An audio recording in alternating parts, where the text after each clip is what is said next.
time being, it's impossible for me to take my family back to the UK safely. Well, for a start, the only time that I've come back to the UK is... Prince Harry had survived distance, family arguments, public humiliation, and years outside the royal machine. But this was different. This time, the message carried the authority of the king himself. One final connection to the institution Harry had been born into was being severed. And when he understood exactly what Charles had removed, the shock was immediate. It was not merely another palace disagreement.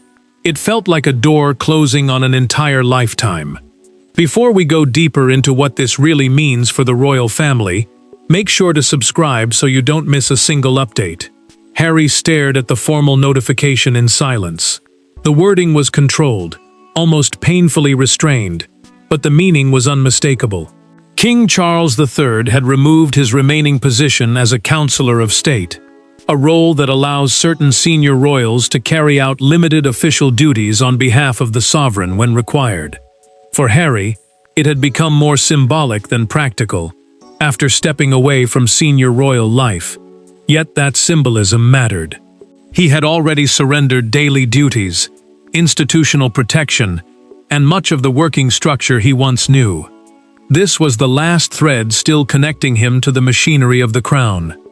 Harry reached the final paragraph and lowered the paper onto the table. He did not speak.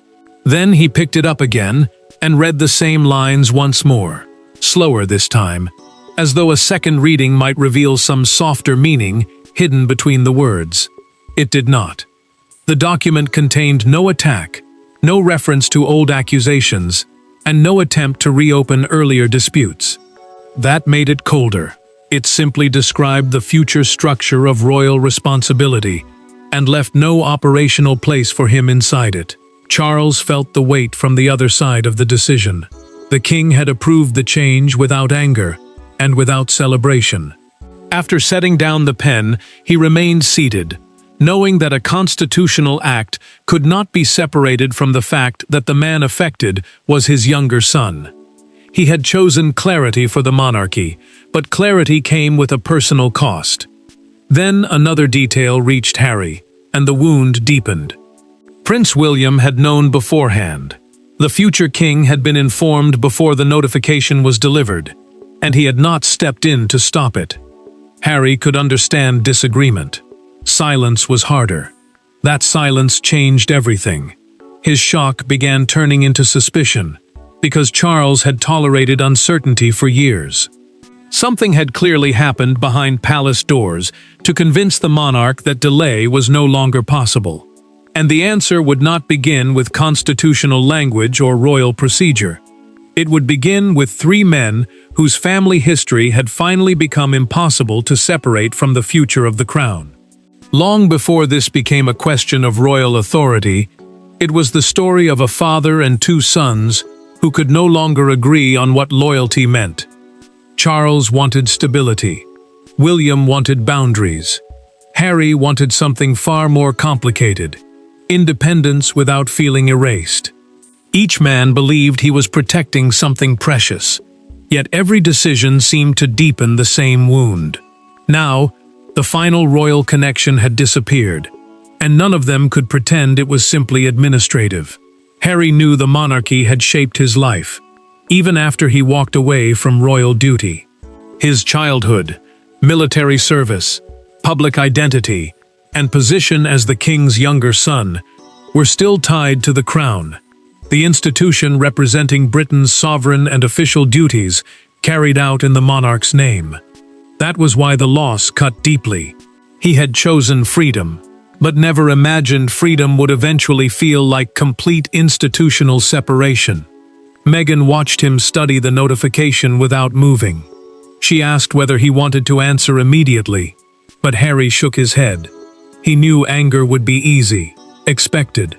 Yet he feared that an explosive response would hand the palace the argument it needed, proof that distance had become permanent. Meghan pressed him gently, asking what he truly felt. Harry admitted that what hurt most was not the wording. It was knowing William had been told beforehand and had chosen not to interfere. Charles carried a different kind of pain. After the paperwork was complete, Camilla found him unusually quiet and asked whether he regretted the decision. The king did not answer at once. Then he told the queen consort that the hardest choices were never those involving enemies, but those involving people one still loved. Camilla stayed with him, understanding that the monarch had protected the institution, while the father inside him absorbed the cost. William's silence soon became its own message. The prince had not demanded Harry's removal, but he had not opposed it either. That neutrality suggested something colder than anger: acceptance. The future king carried responsibility for a stable succession, the planned transfer of royal duty and authority from one generation to the next. And he no longer believed uncertainty could be preserved, because it was emotionally easier. Then another detail surfaced through a documented private account. Charles had previously asked Harry to define what relationship he wanted with the crown. Harry's answer had reassured him as a father, but not as a sovereign. It solved the emotional question, while leaving the practical one untouched. Because weeks before Charles signed anything, a private meeting ended with one sentence from Harry, and according to this dramatized account, that sentence became the point of no return. The final break did not begin with a press statement. It began behind a closed door. No cameras, no cheering crowds, no public accusations. Just Harry, Charles, and a conversation both men believed might repair something that years of distance had damaged. Instead, the meeting exposed how differently father and son imagined the future. By the time Harry walked away, Charles had heard enough to understand that the old arrangement could not survive much longer. Harry entered the private meeting, hoping for something warmer than negotiation. Charles had agreed to see him at Windsor after months of strained communication, because both men still wanted a family relationship that could survive outside daily royal duty. Windsor was more than a residence. It was one of the monarchy's central working homes, where private family life and official responsibility often overlap. That overlap was exactly what the king wanted to untangle, before another misunderstanding hardened into another public battle. Charles asked one question carefully. Could reconciliation remain personal, without creating the impression that Harry was slowly returning to official service, while continuing an independent commercial and public life abroad? The king needed clarity, because royal duty depends on defined responsibility, especially during illness, travel, or crisis. Harry understood the concern, but he also heard something painful beneath it. Proof that even a conversation with his father could become a test of whether he still belonged. Harry finally answered with the sentence that changed everything. "I will always remain available if the crown needs me, but I will not surrender the life I built to prove it." The crown, in this context, meant the official authority and duties carried out in the sovereign's name. Charles did not argue. He paused, then told his son that being emotionally available to family was no longer the same as being institutionally available to the monarchy. Charles later repeated the exchange to William in a documented private account. The prince listened, then warned that leaving Harry in an undefined constitutional position could create confusion during a future emergency. William did not speak with triumph. He spoke with unease, because the man being discussed was still his brother, even as the future king considered what uncertainty might cost the institution. That evening, Charles asked advisors to examine how Harry's remaining official connection could be regularized without publicly humiliating him. The process began quietly. Harry knew nothing about it. Weeks later, when he understood what that conversation had triggered, restraint disappeared, replaced by a demand for answers Charles could no longer postpone. The next conversation would contain no advisors, no carefully prepared public phrases, and no room left for either man to hide behind protocol. When Harry finally stood before Charles again, the argument was no longer about procedure. Years of frustration entered the room with them. Harry wanted to know why the final decision had been made without giving him one last chance. Charles wanted his son to understand that chances had already been given. Their voices remained controlled at first. Then one question broke through every layer of royal discipline, and the meeting became painfully personal. Harry had asked for the conversation himself, rather than answer through advisors. Charles agreed, because he refused to let the most painful decision involving his younger son be explained only by palace officials. Before Harry entered, the king dismissed the aides waiting nearby. Courtiers, the officials who help organize and support royal duties, would not be allowed to soften what came next. Father and son would face the consequences alone. Harry listened as Charles explained that stepping away from working royal life had created responsibilities that could not remain permanently unresolved. The king spoke carefully, but every sentence seemed to make the distance between them feel larger. Harry finally leaned forward and asked the question he had clearly carried into the room. "Was I ever your son before I became a problem you had to manage?" Charles flinched. He answered that this decision hurt precisely because Harry was his son, not because he had stopped being one. Charles then pushed harder. The monarch told him that choosing independence had consequences, and those consequences could not stay suspended whenever accepting them became painful. Harry stood suddenly, shifting his chair backward before stopping himself. Anger rose, but he sat down again. He wanted an argument. Instead, the king gave him something colder, a boundary. Harry demanded to know whether removing his remaining official connection meant being pushed out of the family itself. Charles answered immediately, "No." The sovereign explained that family belonging and institutional responsibility were two different things. Royal authority depended on clarity about who could act for the crown, meaning the official powers and duties exercised in the monarch's name. Harry could remain his son without remaining half inside the working system. Then Harry asked the question Charles had expected. Had William demanded this? The king refused to shift responsibility. He said the decision belonged to the sovereign, and warned that neither brother should turn the other into an easy villain. Yet Harry heard something beneath that answer. William might not have ordered the change, but his view had clearly mattered. Harry left knowing his father had made the final call. What he still did not understand was how strongly the future king's thinking had shaped the atmosphere around it. And behind Charles' declaration of personal responsibility stood a harder reality. The monarchy was already preparing for a future in which William's definition of duty would carry enormous weight. Royal families survive emotion by turning emotion into rules. That was exactly what happened next. Behind the pain between Charles and Harry stood a colder question. Who could represent the sovereign, under what circumstances, and with what degree of certainty? William saw ambiguity as weakness. Charles saw it as a risk he had postponed because of love. Now father and heir were being forced to define where family ended, and constitutional responsibility began. William paused before entering Charles's study, testing the words he intended to use.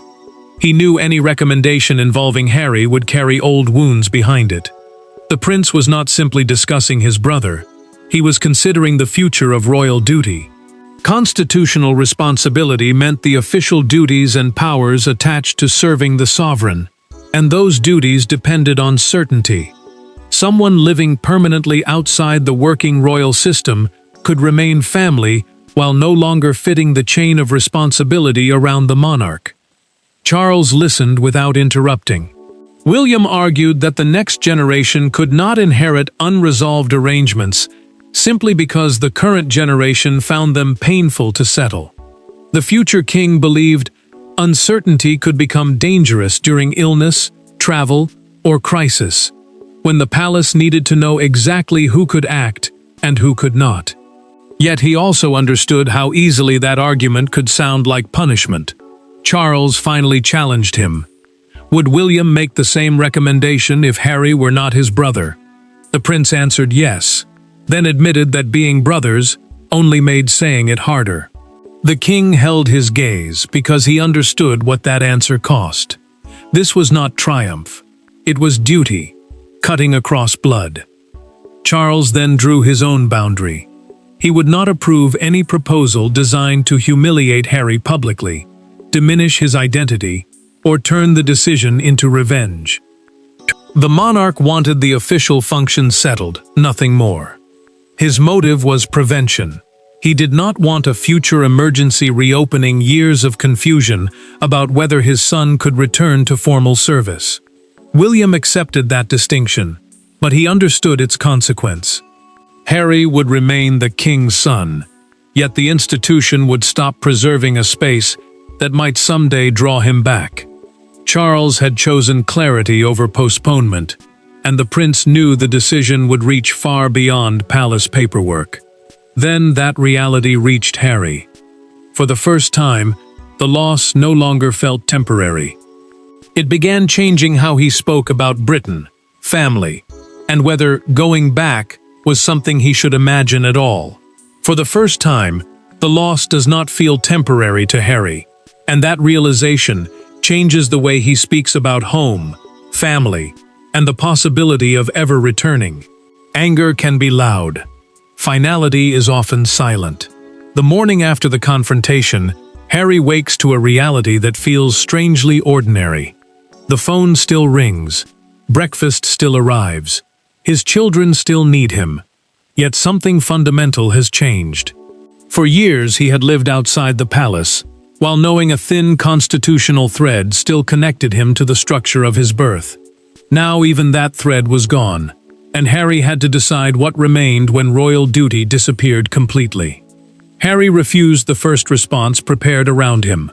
His advisors had drafted language sharp enough to trigger another public battle, but he knew what would follow: accusation, counterattack, and another week in which the human pain vanished beneath headlines. The decision did not erase his history or his place as Charles's son. It did, however, close the last official route through which he could imagine being called back into formal royal service, meaning duties performed directly on behalf of the sovereign. Harry sat alone with the draft open on his phone. He read it once, deleted it, locked the screen, and finally looked toward Meghan. "I don't think they expect me back anymore," he said. Meghan did not rush to contradict him. She reminded him that losing an institutional role was not the same as losing his father, and Harry listened, but the distinction felt painfully neat compared with the life he had actually lived. Charles was not merely the king in his memory. He was still his father.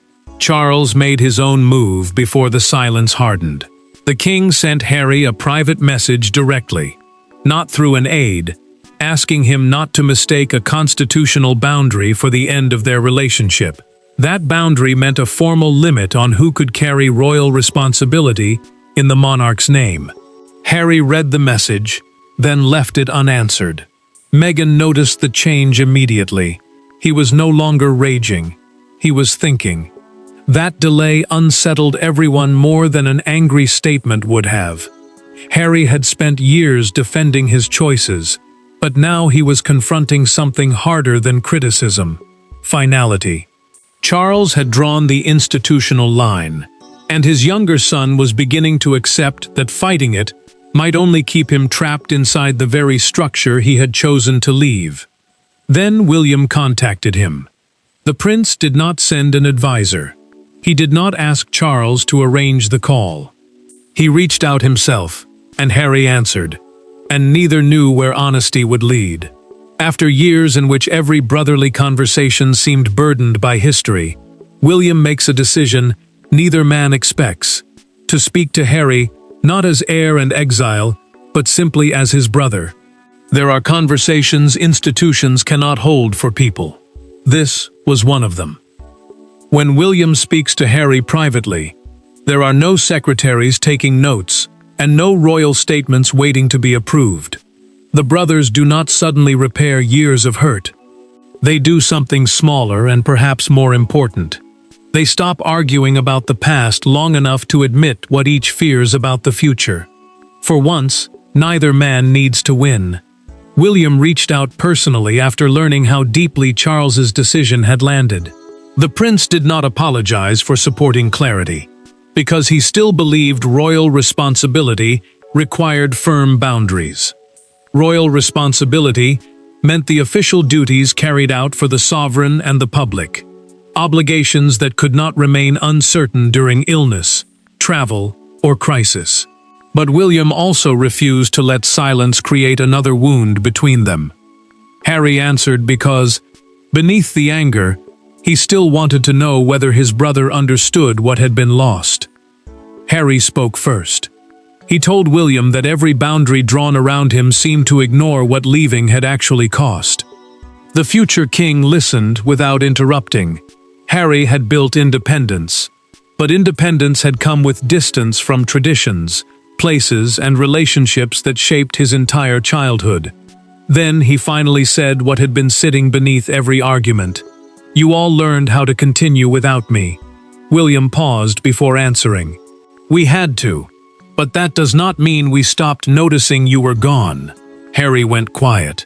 William did not fill the silence with explanations or old accusations. For once, neither brother defended his version of history. That restraint mattered, because years of disagreement had turned nearly every exchange into a battle over who had suffered more. This conversation became different. The prince made clear that Charles's decision was not designed to block Harry from his father personally, nor was it meant to erase Harry's children from family relationships. The institutional door had closed. The family door had not. Harry absorbed that distinction slowly. He still disliked how the decision had been made, and William still believed it was necessary. Yet Harry chose something unexpected. He would not challenge it publicly. Accepting the new reality would not mean surrender. It would mean refusing to define his future through a royal role he no longer occupied. William understood what that choice meant. The brothers had not reconciled completely, but they had stopped making the institution carry every private wound between them. Then the outside world learned what had happened, and their quiet conversation collided with a much louder storm. Inside the family, the temperature begins to fall, but outside palace walls, one phrase captures public attention and turns a painful private settlement into a global royal spectacle. By morning, what had felt painfully private becomes impossible to contain. Television banners flash. Commentators argue over the meaning of loyalty. Supporters and critics reach completely different conclusions from the same decision. Yet one moment outside Buckingham Palace captures the mood better than hours of debate. Strangers stand reading the same enormous headline, some stunned, some unsurprised, all aware that something about Harry's place in the monarchy has finally become permanent. Charles refuses to let the palace celebrate. The king rejects any statement that sounds triumphant, because he knows the decision involves his own son. Royal responsibility, the formal system of duties carried out for the sovereign and the institution, is presented as the reason for the change rather than punishment. That distinction matters. Harry may no longer hold the same official connection, but Charles will not allow the announcement to become an attack on his identity, his history, or his place in the family. Charles watches the coverage anyway, and it quickly becomes more personal than he expected. One television panel describes the move as a father finally rejecting his younger son. The monarch switches off the screen before the discussion ends. His frustration is immediate because he knows how differently the decision was intended. He had tried to separate family from function. The public, however, sees both at once. Harry hears a very different interpretation. A broadcaster argues that the decision may finally free him from waiting for a return that had become less realistic with every passing year. Harry listens closely. For once, the story is not framed entirely as loss. It is framed as release. That thought unsettles him, because it forces him to consider whether the door he feared losing had already stopped leading anywhere. Outside Buckingham Palace, the public mood becomes impossible to ignore. A newspaper front page carries the words, the final royal link, above photographs of Charles and Harry. A small crowd gathers around the kiosk. Some call the decision overdue. Others call it cruel. Then one older spectator quietly says, "Whatever happened between them, that is still a father and his boy." The sentence cuts through the noise. Harry understands why that reaction matters. Charles understands it too. Neither man can control what the world decides this moment means, and neither can erase the years that brought them here. But once the headlines begin to fade, one question remains that no commentator can answer for them: whether removing the final official connection must also destroy the personal one. And when the noise finally falls away, the answer comes not through another decree, but through the choices father and son make after there is nothing institutional left to fight over. In the end, the most important thing Charles removed was not a title from Harry's identity. He removed uncertainty. Painfully, decisively, perhaps years later than the monarchy needed, and sooner than the father inside him wanted. Harry was blindsided because one final possibility had always remained in the background: the belief that circumstances might someday pull him officially back toward the crown. Now that possibility was gone. What remained was harder, simpler, and entirely personal. Harry finally understood that the middle ground had disappeared. He was no longer standing between former working royal and possible future participant, waiting for circumstances to pull him back. The crown, meaning the official authority and duties carried out in the sovereign's name, had drawn a permanent institutional boundary. That mattered because years of uncertainty had allowed hope, resentment, and expectation to exist together. Now the official question had been answered, even if the family question had not. Charles reached out several days later. The king called his younger son privately and did not reopen the decision or apologize for making it. Instead, he asked about Archie and Lilibet. He wanted to know how they were doing, what they had been enjoying, and whether Harry himself was all right. Then the monarch said something simpler than any palace statement. The family relationship remained available if his son wanted it. Harry paused before answering. He could have returned to the argument, questioned William's influence, or demanded another explanation. Instead, he answered his father's question. That small choice carried enormous weight. For the first time in years, Charles and his son spoke without trying to negotiate royal status, official responsibility, or the possibility of a return. William remained part of the wound, but not its final definition. The prince did not abandon his belief that the monarchy needed clear boundaries, and Harry did not suddenly forgive every grievance between them. Yet both men accepted that their relationship had a better chance once every conversation was no longer forced to carry the burden of royal duty. Charles had chosen the institution when constitutional clarity was required, then chosen fatherhood, where protocol no longer needed to interfere. Harry lost his final formal bridge into working royal life, but he also lost the uncertainty that had kept part of his identity suspended between two worlds. There was no winner. There was only a boundary, painful, unmistakable, and finally accepted.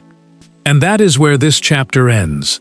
Not with Harry returning to the royal machine, and not with Charles erasing his son, but with a family finally forced to accept that love and duty can survive only when neither is pretending to be the other. Thanks for watching. Please don't forget to like and subscribe, and we will see you in next one.